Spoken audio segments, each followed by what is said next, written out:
Hey guys, welcome back to my channel. So today we are diving into the July Boxy charm. The theme this month is road tripping, which I don't ever really care about the actual theme. I just want to get in there and play with the makeup. The first product in this month's box is the Dr. Brandt Needles No More, No More Baggage. This is an eye cream that is supposed to depuff. Now I know it's always a thing to have an eye cream that depuffs the under eye area. I need an eye cream that puffs the under eye area. I just spent a shit ton of money getting a bunch of under eye filler to fill that area in because my under eye hollows were so deep that I was definitely looking at like a skeleton eye socket situation. So I don't need an eye cream that's gonna depuff. I need an eye cream that's gonna go in and plump the area up. Where is that product? That just doesn't seem to exist. So I did try this out today. Now when I squeezed it out, it's a really thick gel and it's tinted kind of orange, which I would assume is meant to counteract any kind of under eye darkness and dark circles. So this eye cream actually has the exact same texture as the Evermatte Poreless Priming Perfector by Becca, which is like a really thick, it's got almost like a silicone-y kind of finish to it. But it's, if you've used it before, you know it has that weird, almost like stiff, tacky kind of feel to it. And it just almost grabs makeup and it grabs product a little bit weird and a little bit patchy. Now, once I got my foundation on, once I got my concealer blended in and all of that kind of stuff, it did end up kind of being okay. But honestly, I think that this is gonna be more a product for people that don't really wear a lot of makeup, because again, I think that makeup just went on really weird over top of this in the same way that makeup just goes on really fucking weird over top of this Becca primer, which is why I don't use it. I don't even know why I still have this. It really needs to get thrown away. Wait, hold on. There, it's gone. So I don't think I'm gonna find myself using this for two reasons. One, I don't need to depuff, I need to puff. And second of all, the consistency and the texture of this, I just thought was so odd and so weird. And makeup was just a little bit tricky to go on top of it. So this is gonna go in the purge pile already. I'm not gonna be using this. So next up, we've got this Note Cosmetics Luminous Silk Compact Blusher. The color is okay. I think it's very, very pigmented, and I think you need to go in with a really light hand with this blush because I felt like it just went on really intensely, really quick, but it did blend out really nicely, so that's fine. The smell of it, it definitely smelled like grandma, so I think just the scent of it alone is going to keep me from wanting to grab this in the future. Honestly, I think this is going in the purge pile right now too. So that's two products in the purge pile. Fuck. So for the next item, it could have gone one of two ways. There was a Tarte, I think it was a Tarte luminizing skin mist something or another, which for me, having oily skin, that's something I would have never used. And I was really assuming that I was gonna get that just because I have such oily skin. I figured that's what was gonna go in my box. Here, make this guy greasier. But instead, I ended up getting the product that I wanted. I got the Crown Brush Fuego eyeshadow collection. And it's a warm tone eyeshadow palette. Let's see, it's got 10 eyeshadow colors in it. And these are all colors that I fucking live for. I love a warm tone smoky eye. Now, I dipped into this and I did create the look that I'm wearing today. I think that the shadows are okay. The ones that I've used so far are okay.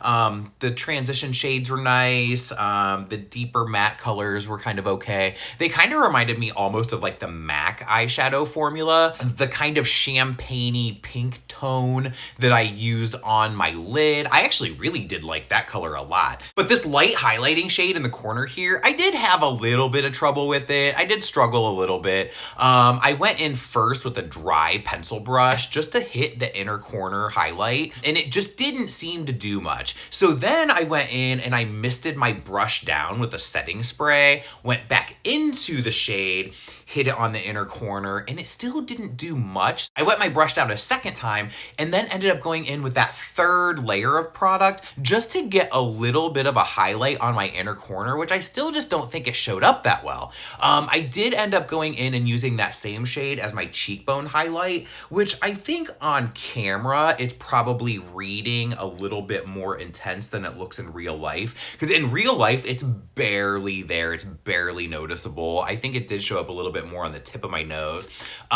So that one's just okay.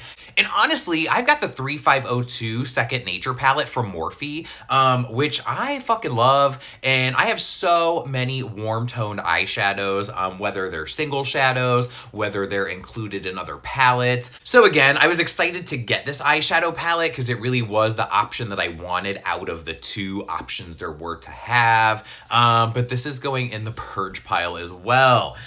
So 3 products and no winners for me yet. So then we've got this Cella Beauty Eyebrow Cream, which my dumb ass, I didn't even read anything about it. I didn't open up the tube or anything like that. I really just kind of assumed it was another eyebrow gel because that's kind of what they keep sending in these boxes for eyebrow products. And for me, somebody that has 0 eyebrow hairs, I can't use a product like that. So when I pulled this out of the box, I just kind of tossed it to the side and did my regular eyebrow routine that I always do because I was just like, I can't use this. I don't have any eyebrow hairs. And then once I got in, did my entire eyebrow routine and really kind of opened this up just to check it out, I realized that, okay, you've got an angle brush on one end, and when you pull the other side open, it actually is an eyebrow cream.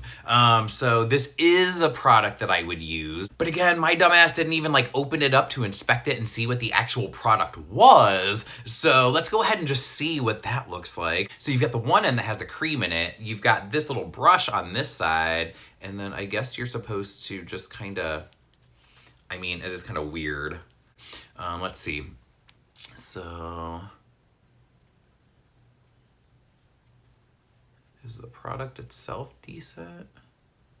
Yeah, I think that this might actually be a good product for me for eyebrows. Finally, I wish I had known. I think something like this would be great for me for travel. If I didn't feel taking a dip brow and an angled brush and taking everything separately, I would just have this one thing. It's got a cap on either end and I could just throw this in a travel bag. So then the last thing in this month's box is this Wander Beauty Unleashed Volume and Curl Mascara. Okay, so let's talk about this for a second. So I did use this. I kind of like the brush. It's got a fluffier brush, which I usually don't like, but it's also smaller and it has a curve on it. So it really does kind of hug the shape of your eye while you're applying your mascara. But here's the problem. Since this is not a waterproof formula, I started by curling my lashes and then I went over top and I applied this mascara, which again is, what do they call it? Unleashed Volume and Curl. But if I look straight ahead at you, you probably can't even see my upper lashes because they're just so again, there's no curl happening with these lashes, even though I curled my lashes before I put the mascara on. So then after that, I went back in and I re-curled my lashes over top of this mascara and they immediately just fell right back down. Shit, I've got some flaking here. So there's no curling. It's already flaking and it's only been on my eyes for probably about 20 minutes at this point. So this Wander Beauty Unlashed Volume and Curl Mascara, I've already used it. Can this even go in the purge pile? So as far as BoxyCharm goes, I feel like this is my 4th box that I've got from them. And I feel like each month there's only been one product that I'm into. And I feel like there was one month where there was a box where I didn't like anything.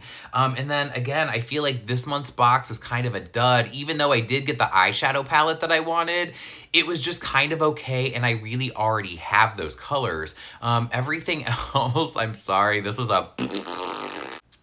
Oh man, how long does this look like this? Was this this whole video? So I went in and I used the Adesi New York high definition liquid lipstick that was in a BoxyCharm from 2 or 3 months ago. Because there was no lip product in this month's box. And I just looked down in the mirror and realized that this liquid lipstick is totally pooled outside of my lip in this corner here. It's doing it on both sides. And I just put this on, I'm sure you've been looking at this entire video. So apparently this liquid lipstick was a bust too. Fuck. Yeah, I don't know. I don't know how I'm feeling about BoxyCharm. So, Yeah, that's disgusting. Oh well, if you like this video, give it a thumbs up, hit the subscription button, tell all your friends about it so they know to watch, and I will see you guys on the next one.